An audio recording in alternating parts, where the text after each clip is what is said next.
हे भाई, दुनिया में सबका काम तो हम लोग करते हैं, बेटा का काम, बेटी का काम, पति का, पत्नी का, सबका कीजिए, लेकिन एक बार सद्गुरु का काम करके देखिए। मेरे सतगुरु तेरी नौकरी, मेरे सतगुरु तेरी नौकरी सबसे बढ़िया है सबसे खड़ी। मेरे सतगुरु तेरी नौकरी, मेरे सतगुरु तेरी नौकरी सबसे बढ़िया है सबसे खड़ी, सबसे बढ़िया है सबसे खड़ी। तेरे दरबार की हाजरी, तेरे दरबार की हाजरी सबसे बढ़िया है सबसे खड़ी। मेरे सतगुरु तेरी नौकरी, मेरे सतगुरु तेरी नौकरी सबसे बढ़िया है सबसे खड़ी, सबसे बढ़िया है सबसे खड़ी।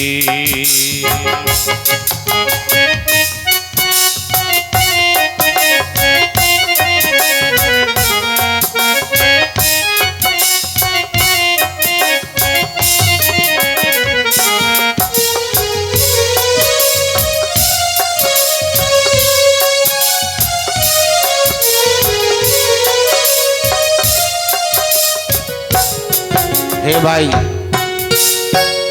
वे बड़ा खुश नसीब होते हैं जिसको गुरु का दरबार मिलता है। गुरु की सेवा मिल जाए जीवन में तो समझिए कि हम बड़े खुश नसीब हैं। आप लोग जानते हैं समर्थ रामदास जी महाराज का नाम, जो हमारे छत्रपति शिवाजी के गुरु कहलाते थे। समर्थ रामदास जी महाराज के आश्रम में एक कुआं था, और कुएं के ऊपर होकर के एक पेड़ का डाली गया था, और वह पेड़ का पत्ता डाली से जब गिरता था तो कुएं का पानी खराब हो जाता था। अब कुएं के ऊपर होकर डाली है और पत्ता गिरेगा तो पानी खराब हो रहा है। तो समर्थ रामदास जी महाराज ने शिष्यों को बुलाया, कहा देखो ये पत्ता गिरता है कुएं में तो पानी खराब हो जाता, बहुत सुंदर पानी है। एक ही डाल निकली है पेड़ से, और इस डाल को काटना है, उसी पर बैठ के भी काटना है, वही डाल है, कोई काट सकते हो? सब कोई कहा नहीं गुरु महाराज, हम लोगों से नहीं होगा ये काम, किसी देख लीजिए और किसी को बुला करके, हम एक ही डाल है और उसी पर चढ़ के काटेंगे तो कुएं में ही चले जाएंगे। कोई शिष्य तैयार नहीं हुआ। एक शिष्य था जिसका नाम था अंबादास। अंबादास आते हैं और समर्थ रामदास जी महाराज से कहते हैं कि गुरुदेव हम काट लेंगे। का पता है तुमको एक ही डाल है, डाल का उसी पर बैठ के काटना भी है, और डाल गिरेगा तो कुएं में चले जाओगे। तो गुरुजी ने जो कहा तो शिष्य अंबादास ने कहा गुरु महाराज ये बात मैं जानता हूं कि एक ही डाल है, मैं देख भी रहा हूं कि एक ही डाल है और वह कुएं के ऊपर से है, और उसी पर बैठ के काटना है। काटने वाला जब डाल काटेगा तो डाल सहित कुएं में जाएगा। इस सब ने ये बात सब कोई समझता, और मैं भी देखता हूं, आप भी देख रहे हैं। लेकिन गुरुदेव मैं तो आपसे दीक्षा लिया हूं, आपका शिष्य हूं, और आपके कृपा से, आपके आशीर्वाद से मैं तो भवसागर को पार करना चाहता हूं, इस कुएं से कितना डरूंगा, कितना डरूंगा। का इतना विश्वास है तुमको? का जरूर मैं चढ़ूंगा और काटूंगा भी। का ठीक है चढ़ो। अंबादास डाल पर चढ़ गए और उसी डाल पर बैठ के काटने लगे। और सब शिष्य खड़े होकर देख रहे हैं, ये मूर्ख है, पागल है, बताओ इसको क्या जरूरत था जोखिम लेने का। गुरुजी जानते किससे कटवाते, ये अपना जाम जोखिम में क्यों डाल दिया। वह शिष्य डाल पर चढ़ के ठाल काटने लगा। डाल को काटते आधा कटा था, चढ़ा बैठा हुआ था, वजन पड़ा, टूटा और डाल सहित कुएं में चला गया। डाल सहित वह शिष्य कुएं में गिर गया। और बगल में बैठ के समर्थ रामदास जी महाराज ने देखा कि मेरा शिष्य आज मेरे भरोसे पर वह डाल पर बैठा है और उसी डाल को काट रहा है, और विश्वास है कि मैं तो भवसागर को पार करना चाहता हूं आपके आशीर्वाद से, तो कुएं से कितना डरूं। तो शिष्य का विश्वास तो मुझ पर बहुत मजबूत है। गुरुजी बैठ गए साधना में, बगल में बैठे हैं, ध्यान कर रहे हैं, और शिष्य डाल सहित कुएं में गिर गया। सभी शिष्य हाहाकार मचाने लगे, गुरुजी गुरुजी अंबादास चला गया कुएं में, अंबादास चला गया कुएं में। सब कोई हाहाकार मचाने लगे, कहा अरे निकालो, डाली को निकालो, पहले डाली को निकालो। सब शिष्य मिलकर किसी तरह से डाली को निकाला गया बाहर, और डाली को बाहर निकाला गया तो देखा कुएं में वो अंबादास जो गिरा था उसको कुछ नहीं हुआ, वो वहीं पर बैठ करके भगवान का भजन कर रहे थे, ध्यान में बैठे हैं। अंबादास भी ध्यान में बैठे हैं, उसको भी फिर रस्सी के सहारे बाहर निकाला गया, कहीं खरोच तक नहीं। कहा अंबादास बाहर निकला और जाके गुरु के चरणों में प्रणाम किया, और गुरु जी ने अपने उस शिष्य को अपने सीने से लगाया। धन्य हो मेरे शिष्य, आज मेरी आज्ञा पर तुमने अपनी जान को जोखिम में डाल करके मेरा आदेश का पालन किया, और तुमको कुएं से डर नहीं लगा। अपने सीने से लगाया शिष्य को, और जैसे शिष्य को अपने सीने से लगाते हैं तो वह बालक को दिव्य दृष्टि हो जाती है और अंदर में प्रकाश हो जाता है। तो गुरु जी ने जब शिष्य के अंदर में वह ज्ञान दिया, प्रकाश दिया, शिष्य ने कहा गुरुदेव आज तो आपने मेरा कल्याण ही कर दिया। तो गुरु ने कहा कि मैंने तुम्हारा कल्याण नहीं किया अंबादास, तुम्हारा विश्वास और श्रद्धा यही तुम्हारा कल्याण का कारण बन गया। जाओ अंबादास, आज से तुम्हारा नाम अंबादास नहीं, आज से तुम्हारा नाम कल्याण दास ही रहेगा। उस शिष्य का नाम कल्याण दास पड़ गया। बड़े खुश नसीब होते हैं जिनको गुरु का सेवा मिलता है। खुश नसीबी का जब गुल खिला, ओ खुश नसीबी का जब गुल खिला, खुश नसीबी का जब गुल खिला, तब कहीं जाकर ये दर मिला। खुश नसीबी का जब गुल खिला, तब कहीं जाकर ये दर मिला। खुश नसीबी का जब गुल खिला, तब कहीं जाकर ये दर मिला, कहीं ये दर मिला। अब तो हो गई रहमत तेरी, अब तो हो गई रहमत तेरी, सबसे बढ़िया है सबसे खरी। मेरे सतगुरु तेरी नौकरी, मेरे सतगुरु तेरी नौकरी, सबसे बढ़िया है सबसे खरी, सबसे बढ़िया है सबसे खड़ी।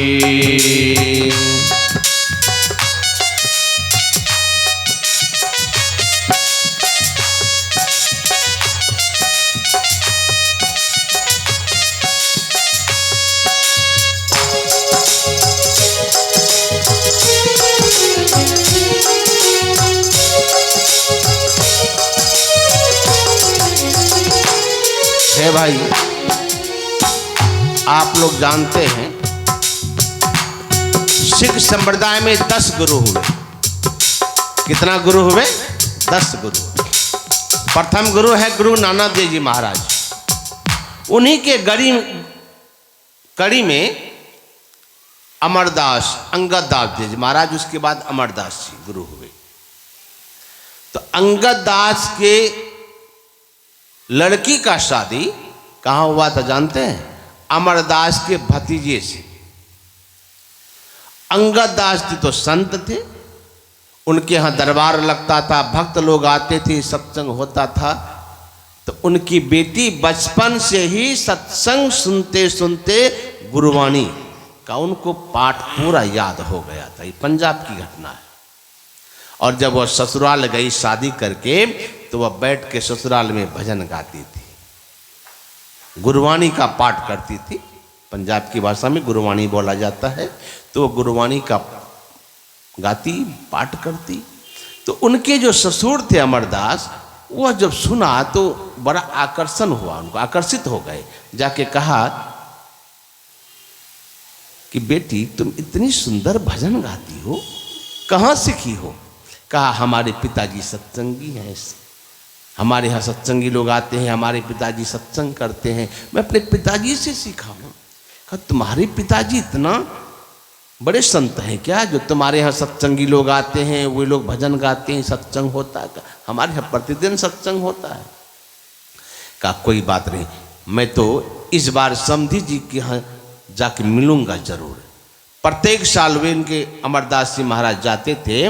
पंजाब में एक मंदिर है हिंगुला देवी, हिंगुला देवी का मंदिर है, वहीं प्रत्येक साल जाते थे पूजा करने के लिए मंदिर में। तो सोचा रास्ते में तो समधी जी का घर पड़ता है, इस बार जाऊंगा मंदिर पूजा करने के लिए, तो समधी जी से भी मिल लूंगा, देखूंगा कि कितने पहुंचे संत हैं हमारे समधी जी। समय आया, अमरदास जी जब गए, जाने लगे, तो रास्ते में समधी जी का घर आया। रात में समधी जी के यहाँ ठहर गए। अंगद दास जी के दरबार में सत्संग होता था बराबर। रात में जब सोए तो देखते क्या है कि ब्रह्म मुहूर्त का वेला में एक दिव्य नारी, जो उनके समधी थे अंगद दास जी महाराज, समधी जी, उनके दरवाजे पर झाड़ू लगा रही है, शरीर से प्रकाश फैल रहा था।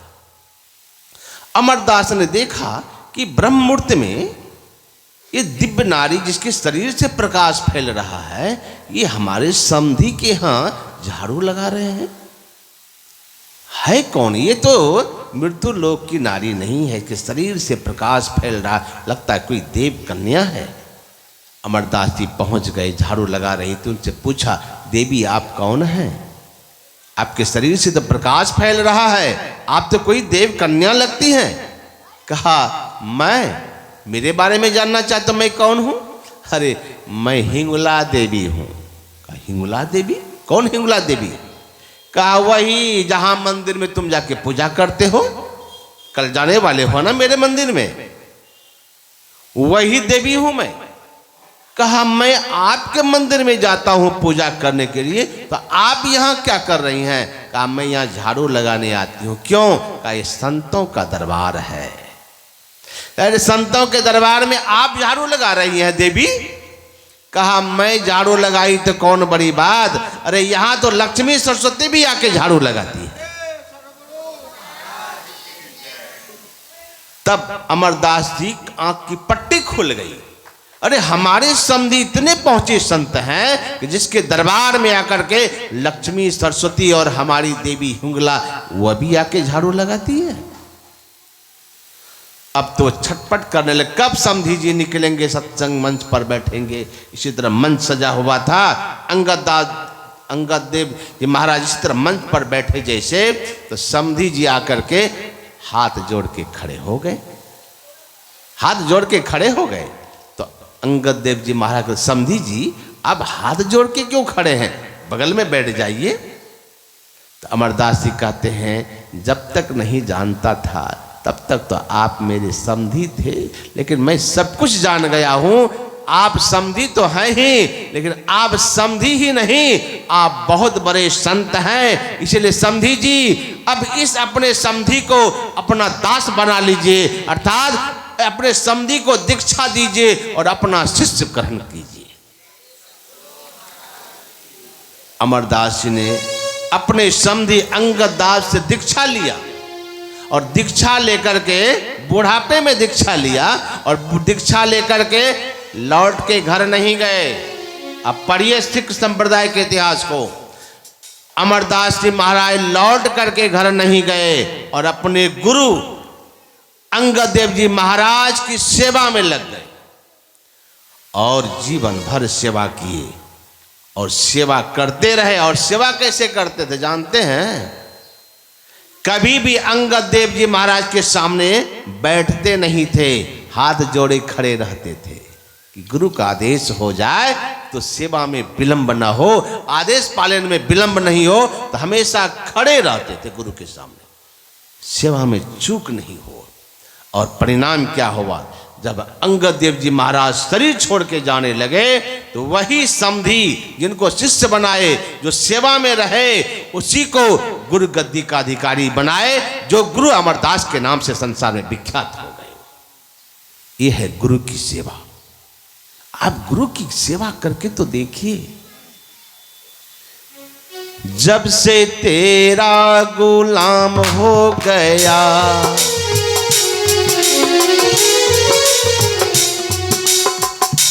जब से तेरा गुलाम हो गया,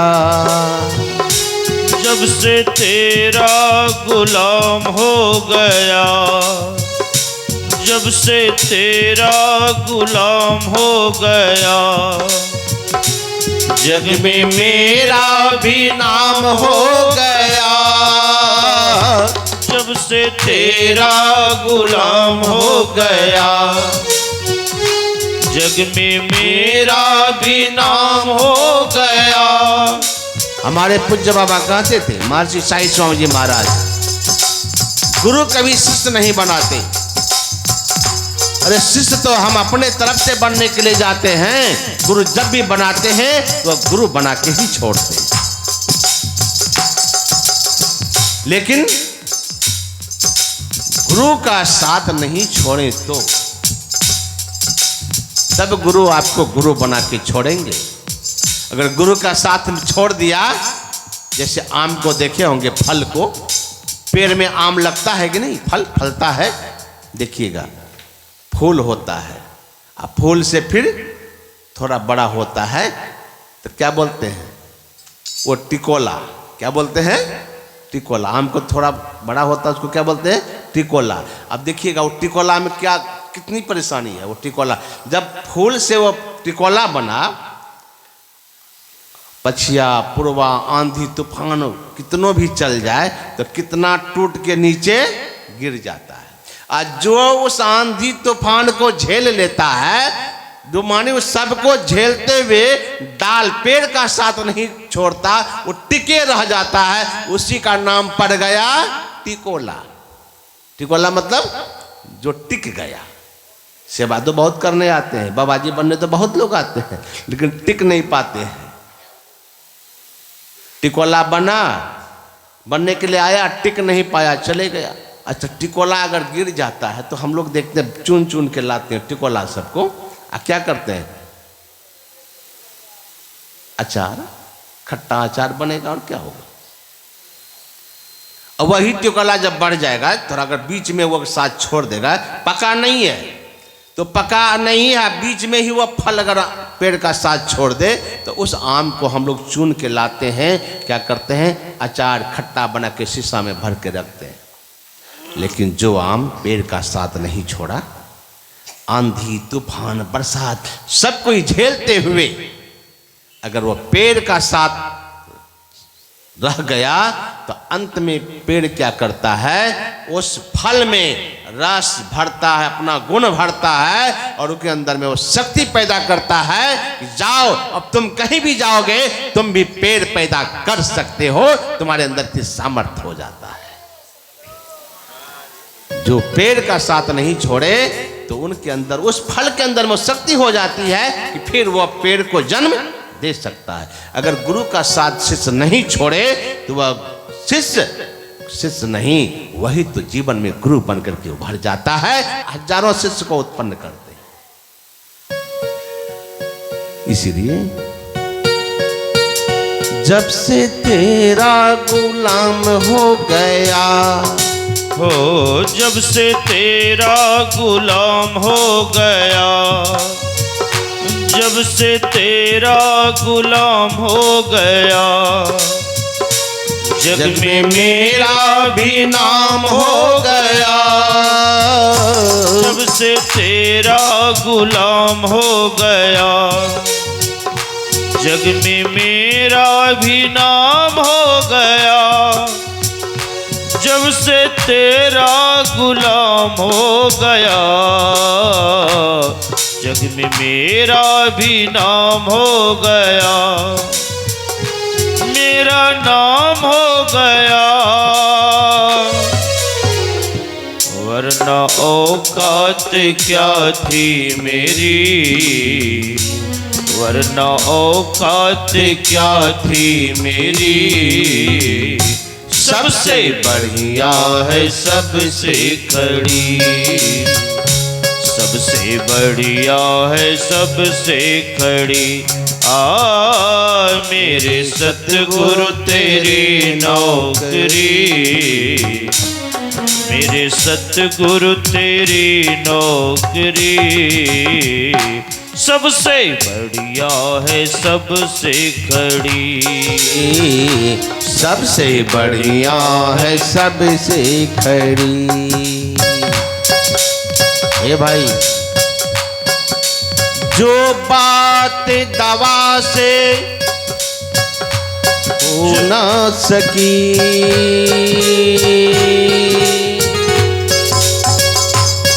जो बात दवा से हो ना सकी, वो बात दुआ से होती है। जो बात दवा से हो ना सकी, वो बात दुआ से होती है। जब कामिल मुर्शिद मिलते हैं, जब कामिल मुर्शिद मिलते हैं, तो बात खुदा से होती है, तो बात खुदा से होती है। मेरे सतगुरु तेरी नौकरी, मेरे सतगुरु तेरी नौकरी। सबसे बढ़िया है सबसे खड़ी, सबसे बढ़िया है सबसे खड़ी। एक भी योगी दीवाना हूँ मैं, एक भी योगी दीवाना हूँ मैं। पाक चरणों को चाहता हूँ मैं, एक भी योगी दीवाना हूँ मैं।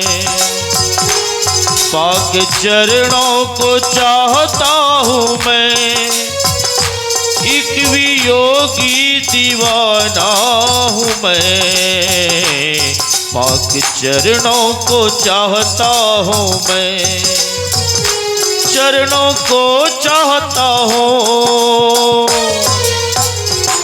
आखिरी इल्तिजा है मेरी, आखिरी इल्तिजा है मेरी। सबसे बढ़िया है सबसे खड़ी, मेरे सतगुरु तेरी नौकरी, मेरे सतगुरु तेरी नौकरी सबसे बढ़िया है, सबसे खड़ी, सबसे बढ़िया है, सबसे खड़ी। तेरे दरबार की हाजरी, तेरे दरबार की हाजरी सबसे बढ़िया है, सबसे खड़ी, सबसे बढ़िया है, सबसे खड़ी, सबसे बढ़िया है, सबसे खड़ी। इसलिए गुरु महाराज की वाणी में है, गुरु की भक्ति साधु की सेवा बिन नहीं कछो पाई हो। अगर जीवन में कुछ पाना चाहते हैं तो गुरु की सेवा कीजिए, साधु की सेवा कीजिए, तभी जीवन में कुछ मिलेगा। और फिर गुरु आपको उस सुख को दिलाने का काम करेंगे जिस सुख के लिए हम जन्मों जन्मों से तरस रहे हैं। कौन सुख? नित्य विनाशी सुख, अनंत सुख को दिलाने का काम सदगुरु करते हैं। इसलिए कबीर साहब ने कहा कि सदगुरु की महिमा अनंत, अनंत किया उपकार, लोचन अनंत उघारिया, अनंत दिखावन हार। ये काम सदगुरु के हवाले है, दीक्षा लेके कीजिए। समय 10:30 बजने को है, वाणी में विराम। बोले श्री सदगुरु महाराज की जय।